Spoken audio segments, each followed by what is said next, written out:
साल 1967 का समय है और किट वॉकर अपने परिवार के साथ रहता है। उसके साथ उसकी दो पत्नियां हैं, एल्मा जो एक अफ्रीकी अमेरिकी महिला है और ग्रेस जो किट के अतीत की कठिनाइयों और रहस्यों का हिस्सा रही है।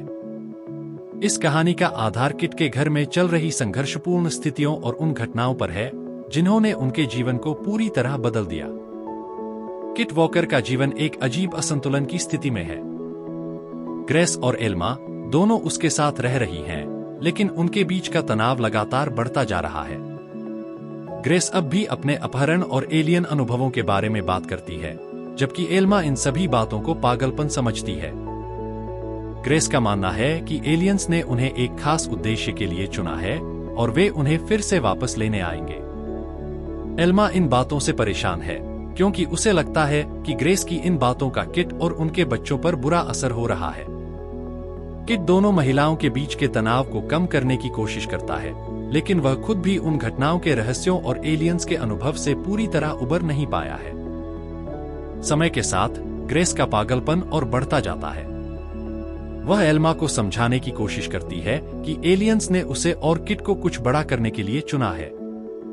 एल्मा को लगता है कि ग्रेस अपने मानसिक संतुलन को खो चुकी है। एक दिन जब ग्रेस एल्मा को अपनी एलियन कहानियों के बारे में बताती है, तो एल्मा का गुस्सा फूट पड़ता है।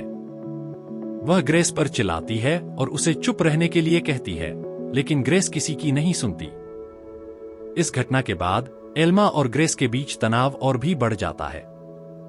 एक भयानक तर्क वितर्क के बाद एल्मा अपनी हदें पार कर जाती है।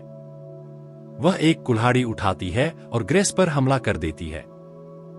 ग्रेस की मौत हो जाती है और एल्मा को एहसास होता है कि उसने क्या कर दिया।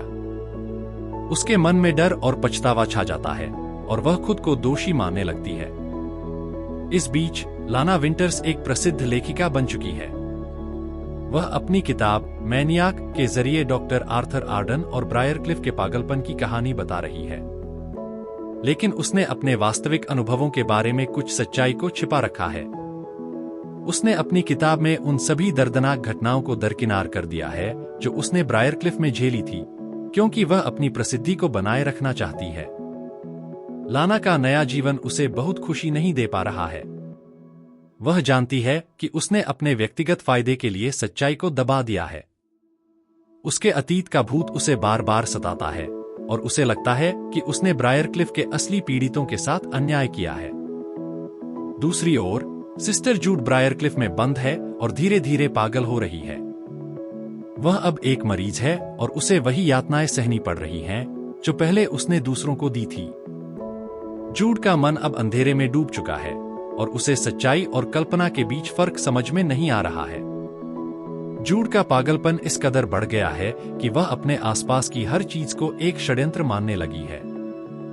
उसे लगता है कि डॉक्टर और नर्सें उसके खिलाफ कोई गहरी साजिश रच रहे हैं। इस मानसिक हालत में वह खुद को अकेला और असहाय महसूस करती है।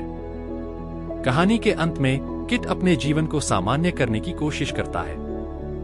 वह अपने बच्चों की देखभाल करता है और अपने परिवार को एकजुट रखने की पूरी कोशिश करता है।